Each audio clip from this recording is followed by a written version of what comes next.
오늘은 은혜의 방편이라는 말씀으로 함께 은혜를 나눠보고자 합니다.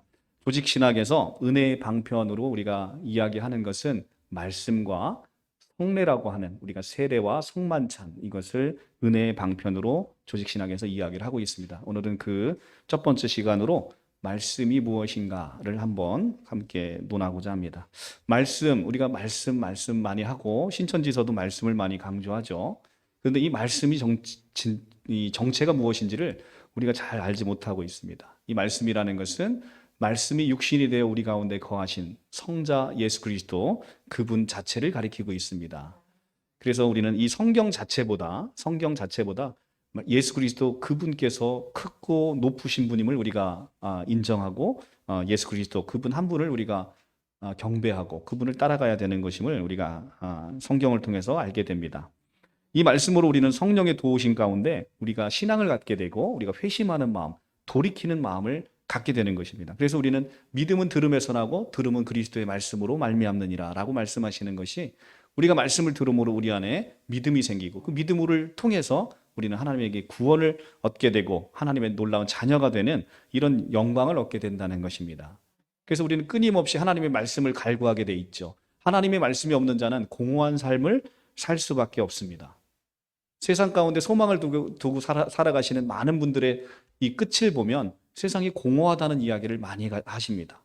그것은 우리가 영적인 존재이고, 우리 영적인 그 갈급함은 말씀, 예수 그리스도 외에는 그것을 채울 수 있는 길이 없기 때문에 그렇습니다.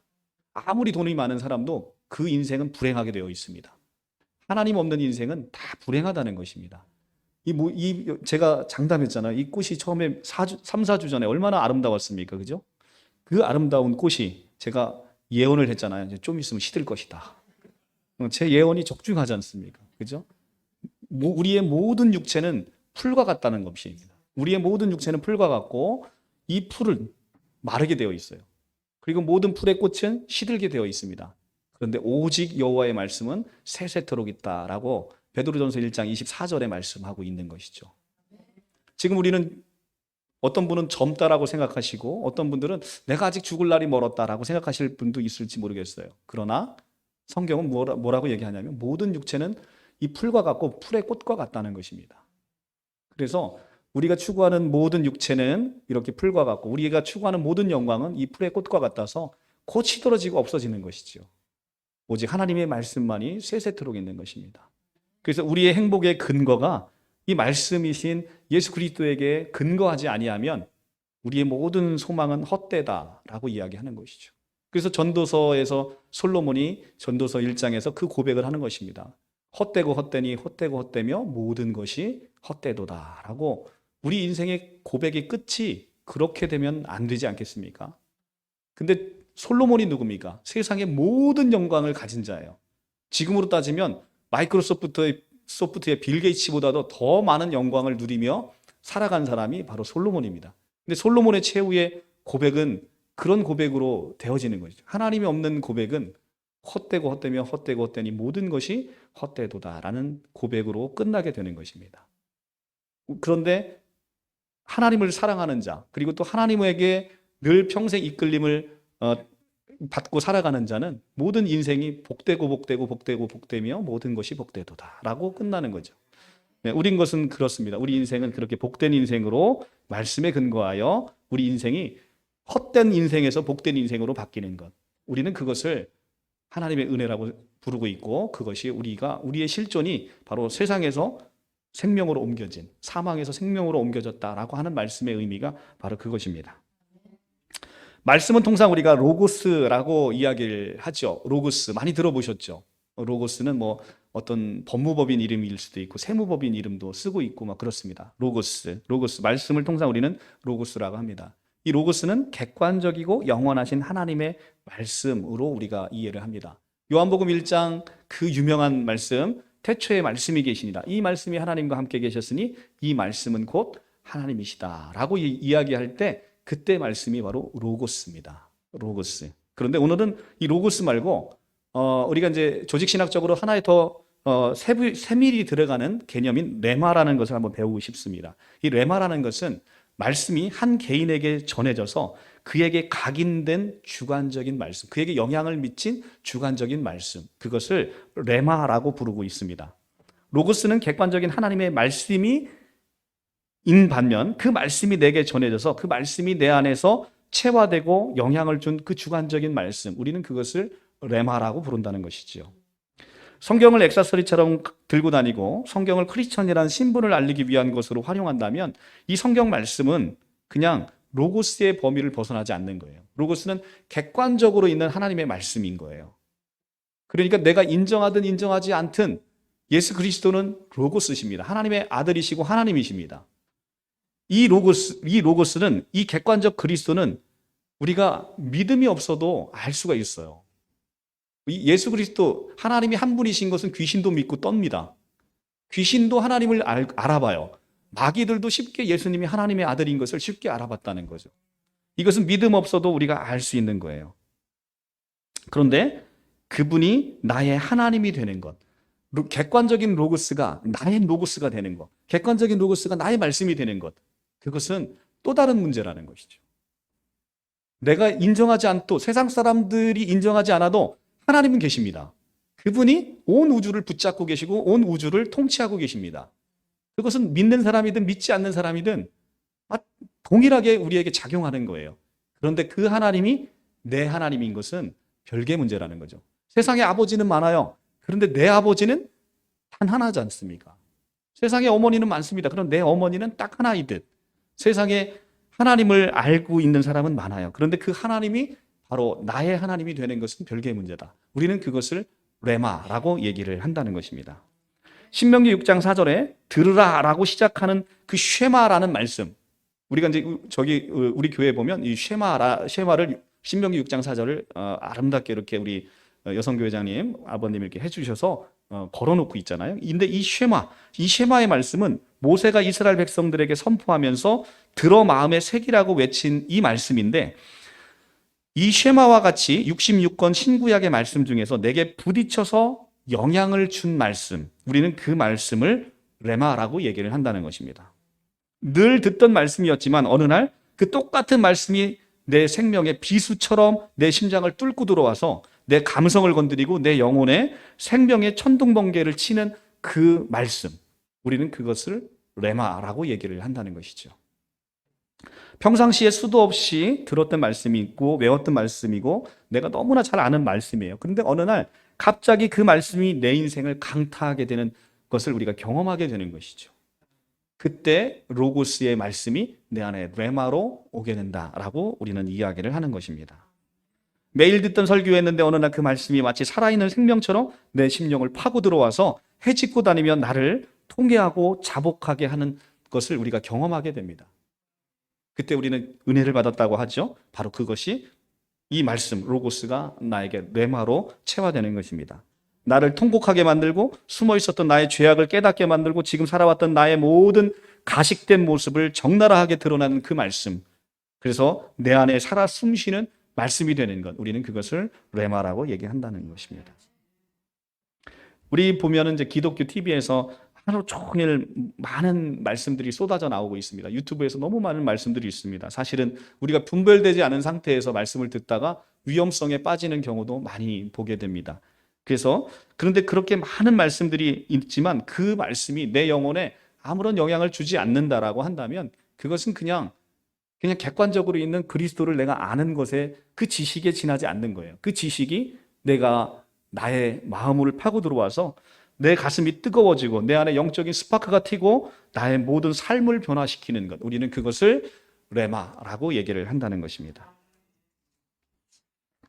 아무런 의미도 없이 흘러나오고 또 한 귀로 듣고 한 귀로 흘려보내는 말씀은 이것은 내 것이 아닙니다. 진짜로 이 말씀이 육신이 되어 우리 가운데 오셔서 나의 심령 가운데 자리를 잡고 나를 다스리시고 통치하시고 회개케 하시고 통했게 하는 바로 그런 것, 그것을 우리는 레마, 하나님의 말씀이라고 이야기할 때 그것은 레마라는 단어를 씁니다. 오늘도 읽고 들려지는 이 레마의 말씀들이 우리의 머리부터 발끝까지 영향을 주는 말씀이 되기를 간절히 바랍니다. 그 말씀이 우리의 마디마디, 오장육부, 구석구석까지 파고들어서 영육간의 만병을 치유하고 우리의 삶을 고치고 나를 회개케 하고 우리의 삶이 하나님께 인도되도록 만드는 것, 우리는 그것을 기대하고 소망합니다. 그러면 여러분께서 이 로고스와 레마를 이렇게 우리가 구별할 수 있는데, 이 로고스와 레마를 구별해서 그러면 로고스는 그냥 객관적 하나님, 그리고 레마는 주관적 하나님, 이렇게 이분법으로 분배하는 것은 옳지 못한 태도로 보입니다. 그래서 어떤 신학자 중에서, 어떤 목사님 중에서는 로고스와 레마를 분리해서 구별하는 것을 적절치 않다라고 하시는 분도 있습니다. 그런데 로고스와 레마를 구분함으로 인해서 성경은 실제 그걸 구분하고 있습니다. 오늘 성경 본문 마태복음 4장 1절에서 4절에서 4절에 나오는 그 하나님의 말씀, 그것은 그 원어 성경으로 레마라고 기재되어 있습니다. 로고스와 레마는 분명 구분해서 기재하고 있어요. 그리고 그것을 구분하는 실익도 있습니다. 구분함으로 인해서 나에게 로고스인 그 말씀이 나에게 영향을 미치는 레마의 말씀으로 오는 은혜가 있다는 것이죠. 그래서 그것을 구분해서는 안 된다라고 이야기하는 것은 동의하기 좀 쉽지 않은 견해가 아닐 수 없습니다. 그래서 우리는 기록된 객관적인 하나님의 말씀 로고스를 무시하는 것이 아니라 객관적인 하나님의 말씀 없이 우리가 레마를 이룰 수가 없는 것이죠. 하나님, 로고스가 있기 때문에 태초에 그 말씀이 계시고 그 말씀을 객관적으로 존재하는 그 하나님을 내가 있는 것을 믿고 그 말씀이 나에게 침투해 들어와서 하나님이 내 마음을 침노에 들어오셔서 그래서 내가 변화되는 것, 그것은 우리에게 레마의 말씀으로 승화되는 것은 로고스가 있기 때문인 것이죠. 그래서 로고스가 없이 레마만을 추구할 수 없는 것이고 로고스와 레마를 그렇게 완전히 이분법적으로 구분할 수 있는 것이 아닙니다. 어떤 것이 더 좋고 어떤 것이 나쁘다 이런 의미가 아니라 바로 객관적인 그 예수 그리스도, 그분이 내 마음 가운데 오셔서 레마로서 자리 잡고 있는 것, 우리는 그것을 추구한다는 것이죠. 로고스를 무시하고 레마의 절대 한 곳에 치중해서는 하나님의 말씀을 온전히 이해할 수 없습니다. 오직 기록된 로고스의 말씀에 집중할 때, 기록된 객관적인 로고스의 말씀이 집중할 때 우리는 성령의 역사로서 그 로고스가 내 안에서 레마로 승화되는 것을 소망하게 되는 거예요. 기록된 로고스의 말씀을 무시하고, 그러니까 객관적으로 존재하는 예수 그리스도, 그분이 누군지도 모르고 그분이 우리를 위해서 무엇을 하셨는지도 모르는데 내가 그것을 믿을 수 없다는 것이죠. 그분이 어떤 분이시고 그분이 온 인류를 창조하시고 또 나를 위해서 이 땅 가운데 오셔서 말구유보다 더 더러운 내 몸에 들어오기를 주저하지 않으시고 이곳에 오셔서 나를 좌정하셔서 통치하시는 바로 그 로고스의 객관적 실체를 모르고서는 그것을 내 안에 실제이신 레마로 승화시킬 수 없다는 것이죠.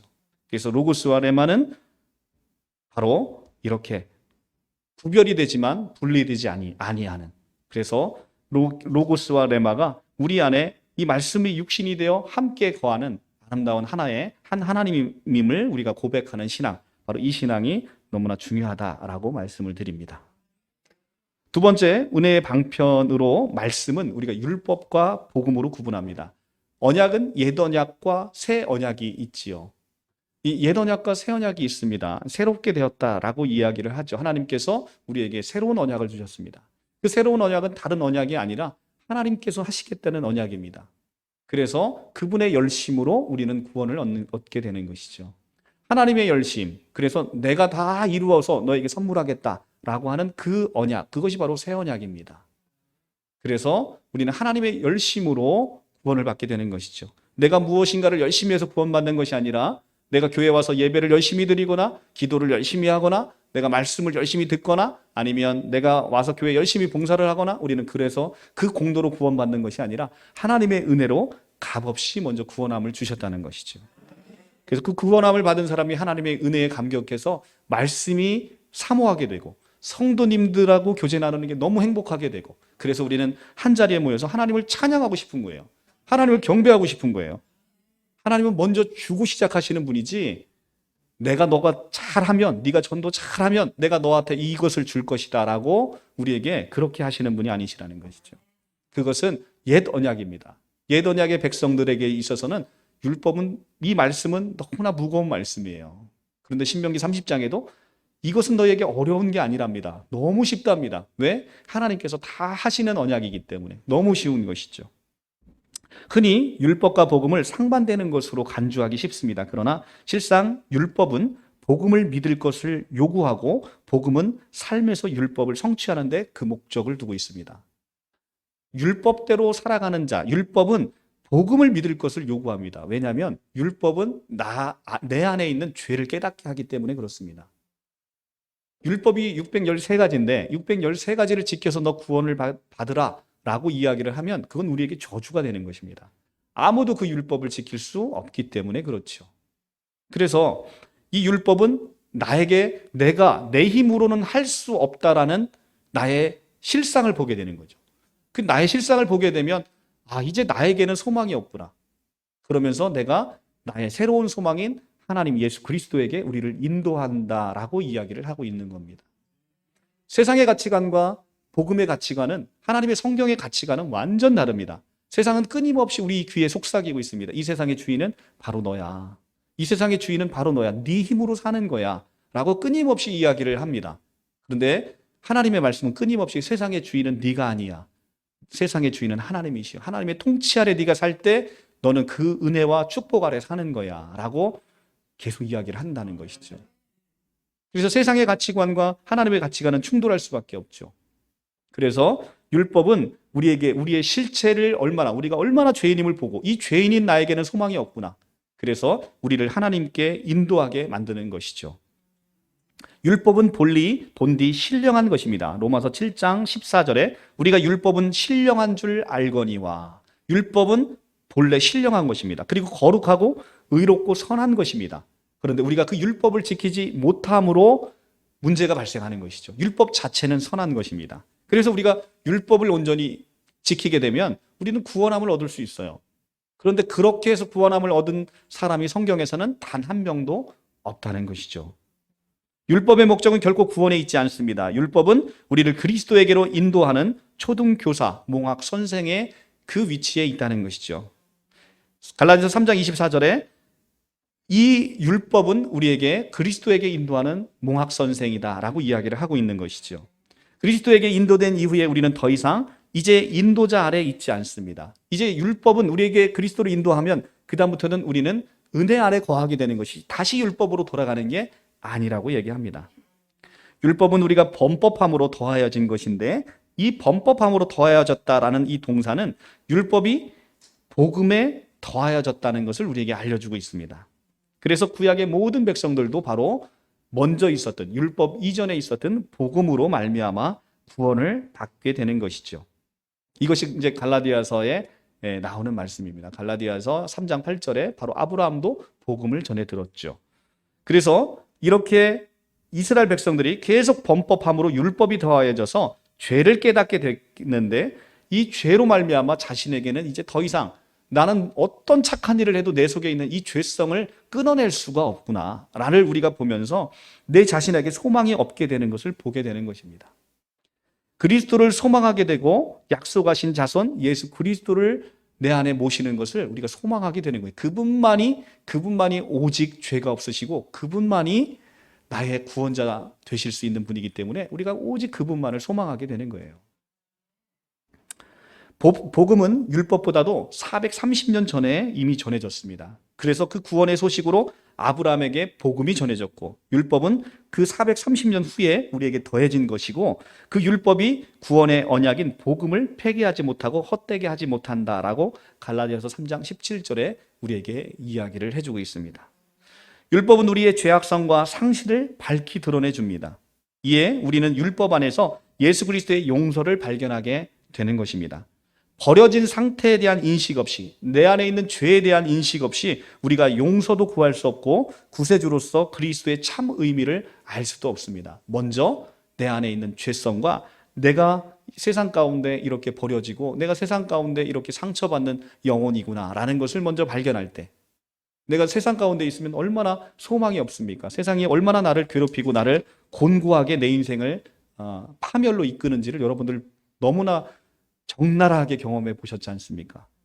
그런 우리를 먼저 하나님이 찾아오셔서 나를 위로하시고 나에게 새로운 소망을 주는 것, 바로 그것이 기독교에서 이야기하는 바로 예수 그리스도의 참 사랑이다라고 우리는 알고 있습니다. 예수님은 율법 아래 나셨습니다. 이것은 율법 아래 있는 우리 모두를 속량하기 위해서 율법 아래 나셨고 율법에 온전히 순종하는 삶을 사셨기 때문에 율법 아래 나신 것은 율법 아래 있는 자들을 속량하고 우리로 아들의 명분을 얻게 하려 하심이다 라고 갈라디아서 4장 5절에서 이야기를 하고 있습니다. 그분이 율법 아래 나신 것은 그 누구도 인류 역사 그 누구도 아무도 지키지 못한 율법을 바로 성자 예수님께서 온 인류를 대표해서 그분이 이루셔서 우리에게 선물하신다는 거예요. 그래서 예수님이 십자가에 나서 어린 아기인 채로 십자가에 달려 죽지 아니하시고 33년에 온전히 순종하는 삶을 사시는 이유가 바로 그것입니다. 첫사람 아담의 실패로 말미암아 온 인류가 죄인 된 것처럼 한 사람의 순종으로 말미암아 온 인류가 의인이 되는 것이죠. 그분이 순종하신 것을 우리에게 선물하심으로 그분이 다 이뤄놓으신 것을 우리에게 거저 선물하심으로 그분과 내가 연합해서 하나가 됐잖아요. 하나가 됨으로 그분이 이루신 것은 이제 내 것이 되었다는 거예요. 그래서 우리는 아들의 명분을 얻게 되고 의롭다함을 얻었다라고 얘기를 하는 것입니다. 바로 그분께서 그래서 33년을 살아야 되는 이유가 바로 거기 있었던 것입니다. 그분은 우리의 대표십니다. 우리의 대표가 하나님이라는 건 얼마나 자랑스럽습니까? 여러분들 어렸을 때 계주 달리기 해보셨죠? 근데 그 계주 달리기 우리 반에서 제일 잘 뛰는 애가 전교에서 제일 잘 뛰는 애예요. 그럼 얼마나 든든합니까? 그죠? 우리의 대표 선수가 바로 세상에서 가장 위대하신 만왕의 왕이십니다. 그분이 우리의 대표시니 얼마나 우리 든든하겠습니까? 자, 그래서 이제 율법은 더 이상 구원받은 우리에게 주어진 것이 아니라 이제 죄인들을 판단하는 죄인들에게 주어진 것입니다. 율법 아래 있는 자들은 이 율법의 무거운 노예 아래서 이제는 심판만이 기다리게 되는 것입니다. 그런데 지금 우리는 어떻습니까? 이 율법에서 속량함을 받고 하나님의 은혜의 자리로 나오게 됐다는 거죠. 이제는 율법이 우리를 통치하는 시대에서 이제 은혜가 우리를 통치하는 시대가 됐다는 거죠. 우리는 그 은혜 가운데 사는 거예요. 예수님은 율법을 파괴하러 오신 것이 아니라 율법을 완성하셔서 우리에게 선물하러 오신 것이죠. 이 그리스도인들은 이제 더 이상 율법 아래 있지 않습니다. 이제 구원받는 수단으로서 율법 아래 있지 않고 율법의 저주로부터 우리가 해방되고 구원함을 얻었습니다. 우리는 율법과 율법주의를 구별해야 됩니다. 율법주의라는 것은 형식적으로는 하나님의 법을 지키면서도 마음에는 탐욕으로 가득 찬 삶의 방식을 가리키고 있습니다. 율법은 본리 신령한 것입니다. 율법은 본디 좋은 거예요. 그런데 우리가 율법을 지키지 못하기 때문에 우리한테 소망이 없는 거죠. 그런데 율법주의는 형식적으로는 하나님을 섬긴다 하나 그 안에는 실질적인 게 없는 거예요. 바리새인과 서기관 같은 자들인 것이죠. 매일 금식하면 뭐합니까? 그 안에 사랑이 없는데 아무것도 없는 거예요. 그 안에 사랑이 없으면 모든 것이 헛된 것입니다. 사랑은 바로 하나님의 본질이시고 우리에게 주어진 새 계명입니다. 너희가 서로 사랑하라. 이것은 내가 너희에게 주는 새 계명이다라고 이야기를 하는 것이죠. 그래서 우리가 무엇을 한다 한들 우리가 무엇을 하고 교회에서 아무리 헌금 많이 하고 봉사 많이 한다고 해서 그것이 좋은 것이 아니라 내 안에 영혼을 사랑하는 뜨거운 사랑하는 마음이 하나님께서 주셔서 그 마음을 품지 않으면 의미가 없다는 것입니다. 제가 지난번에 너무 3일 동안 이 강행군을 해서 상담을 했잖아요. 그래서 그날 우리 오후에 원래 두 번째 상담을 5시에 시작하기로 했는데 연락이 안 왔습니다. 연락이 안 와서 이제 이날 상담이 안 되나 보다 해서 저도 이제 너무 피곤한 몸을 이제 지쳐서 집에 쉬고 있었습니다. 옷도 너무 편하게 입고 이게 푹 퍼져 있었죠. 그리고 또 드러누워 있으니까 막 머리 새집 떠 있고 막 이렇습니다. 근데 그 시간에 8시에 문자가 오는 거예요. 문자가 오는 겁니다. 지금 상담을 받으시겠다고 한다고. 그래서 그분의 연락을 받고 제가 사실 솔직히 한 30초 정도를 고민했습니다.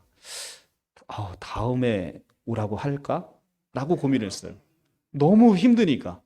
근데 그 짧은 순간에 그 생각이 스쳐 지나가면서 어떤 생각이 드냐면 이 기회를 놓치면 저 영혼이 평생 돌아오지 못할 수도 있겠다 라는 생각이 들어서 저를 또 일어나 가게 만드시더라고요. 그것이 바로 내 안에 역사하는 하나님의 성령이라는 거죠. 하나님께서 하나님의 열심으로 그 일을 이루어내시는 거죠. 그래서 그 영혼이 그날 또 완전히 박살이 나서 이제 그 영혼은 곧 돌아올 것입니다. 예. 그래서 예수 그리스도 안으로 다시 돌아와서 우리와 함께 아름답게 하나님을 찬송하고 그렇게 살 것입니다. 그 일을 하나님이 하셔 나간다는 거죠. 내 마음은, 나의 옛사람은 어떻습니까? 힘들어. 좀 쉬고 싶다 하는데 내 안에 있는 하나님께서 새롭게 주시는 힘으로 그렇게 이끌어 가심을 우리가 경험하는 것입니다. 자, 오늘 율법과 은혜의 차이점을 우리가 보면서 오늘 말씀을 맺어보도록 하겠습니다. 자, 여러분들 한번 눈을 감고 한번 자세히 제가 율법과 은혜가 어떤 차이가 있는지를 한번 보시기 바랍니다. 율법은 늘 우리에게 금지를 명한다. 그러나 은혜는 늘 우리에게 초대를 한다라고 이야기한다. 율법은 늘 죄인을 정죄한다. 그러나 은혜는 죄인을 구원한다. 은혜는 하라고 말한다. 그러나 은혜는 이미 다 이루어졌다고 말한다. 율법은 가장 선한 사람에게 너는 죄인이다 라고 유죄를 선고한다. 그러나 은혜는 가장 악한 사람에게 너는 구원함을 입었고 너는 의인이다 라고 선포한다. 율법은 죄를 드러내준다. 그러나 은혜는 죄를 대속해준다. 율법은 모세로 말미암아 우리에게 주어졌다. 그러나 은혜와 진리는 예수 그리스도로 말미암아 우리에게 온 것이다. 율법은 복종을 명령한다. 그러나 은혜는 복종할 수 있는 능력을 주신다. 율법은 돌비에 새겨져 있다. 그러나 은혜는 우리의 심령 가운데 새겨져 있다. 율법은 그리스도 안에서 이미 완성되어 이제 우리를 지배하지 못한다. 그러나 은혜는 영원히 존재하며 우리를 다스리신다. 율법은 범죄하면 너는 정령 죽으리라고 말한다. 그러나 은혜는 너는 믿으면 살리라 라고 말을 한다.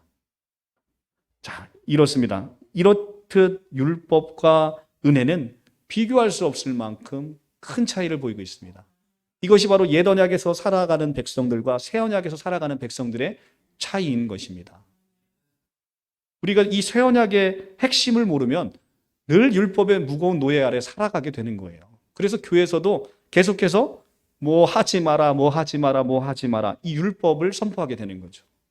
그렇죠? 그런데 은혜는 어떻습니까? 늘 초대하고 위로하고 우리에게 너는 할 수 있다라고 하면서 능력을 주시는 거죠. 우리 하나님이 바로 그런 분이십니다. 우리 하나님께서는 능력을 주지 아니하시며 그 일을 시키지 않으시는 분이에요. 우리는 그 능력으로 하는 거예요. 하나님의 능력으로 하는 것입니다. 우리가 우리 힘으로 하는 게 아니라 하나님의 열심으로 우리에게 반드시 능력 주셔서 그 능력으로 행하는 것입니다. 우리 교회에게 바로 그 하나님께서 그런 능력을 주시는 거죠. 그래서 우리 교회 작지만 신천지가 가장 무서워하는 교회, 우리 교회 이름만 들으면 그냥 도망가는, 그냥 달아나기 이제 급급한 그런 교회가 되는 거죠. 하나님께서 능력을 주시는 거죠. 이처럼 우리는 은혜의 방편으로 하나님께서 주시는 이 말씀으로, 이 말씀은 하나님의 말씀은 살아있습니다. 이 살아있어서, 하나님의 말씀은 살아있어서 내 혼과 영과 육과 이 관절과 골수를 찔러 쪼개는 거예요. 이 하나님의 말씀이 이렇게 살아있습니다. 그래서 우리는 하나님의 말씀 들고 나가서 담대하게 복음을 선포하는 거예요. 이 복음이 선포되어지면 세상에 어두움이 물러가게 되는 거죠. 어두움은 빛이 왔을 때 물러가는 것입니다. 어둠은 빛을 밝혀줘야 돼요. 그래서 세상 가운데, 어두운 가운데 우리 그리스도인들이 이 생명의 빛을 들고 가서 그 세상을 밝혀주는 것이죠. 내가 먼저 기뻐야죠. 내가 먼저 기뻐야 복음이 전해지죠. 그게 내가 기쁘지 않으면 복음이 전해질 수 없어요. 나도 안 기쁜데 누굴 내가 전도를 합니까? 그러니까 그 전도가 안 되니까 신천지에서 하는 게 뭐예요? 모략 전도 아닙니까? 그냥 모략을 써서 전도가 안 되니까. 그런데 우리는 어떻습니까? 우리는 하나님의 이 기쁨이, 내가 누굴 만나면 나의 기쁨이 전해지는 거예요. 여러분들 만나면 사람들 너무 행복해하지 않으십니까? 여러분들이 기쁘고 행복하시니까. 그러니까 그 행복을 나눠주는 거죠. 우리는 바로 그 하나님의 은혜 가운데, 충만히 부어지는 그 은혜 가운데 그 은혜를 받고 우리가 그 은혜를 나눠주고, 우리가 받은 사랑, 우리가 먼저 사랑을 받아야 사랑을 줄 거 아니겠습니까? 사랑받지 못하고 큰 아이는 사랑을 줄 수 없어요. 근데 사랑을 충만히 받고 큰 아이들은 사랑이 넘쳐서 그 아이들이 사랑을 주게 되는 것이죠. 여러분들 먼저 무엇을 하기보다 하나님의 사랑을 느끼시고 하나님의 은혜를 느끼시기를 바랍니다. 내 인생이 답답하고 고난스럽고 내 인생이 정말로 허탄한 가운데 있는 인생이었는데 하나님께서 나를 사랑하셔서 은혜 가운데 부르시고 은혜를 부어주기 위해서, 사랑을 부어주기 위해서 여러분들을 오늘 이 자리에 부르셨다는 거예요. 우리가 말씀을 통해서 그걸 느끼시면서 하나님께서 얼마나 세상에서 가장 더럽고 죄 많기로 그지없는 죄인 중에 괴수인 우리를 선택하셔서 하나님의 자녀로 부르시고 얼마나 우리를 사랑하셨는지를 성경을 통해서 우리가 보셔야 됩니다. 그래야만 우리가 그 사랑을, 하나님의 사랑을, 내가 먼저 누린 하나님의 사랑을 내 사랑하는 사람들에게 나눠주게 되는 것이죠. 그 사랑을 느끼지 못하면 절대 나눠줄 수 없습니다. 여러분들 오늘 이 시간에 우리가 하나님의 말씀, 이 로고스인 이 객관적 하나님의 말씀이 레마인 나의 말씀으로, 나의 하나님으로 고백되는 이런 놀라운 역사가 이 시간 있기를 간절히 바랍니다. 기도하겠습니다.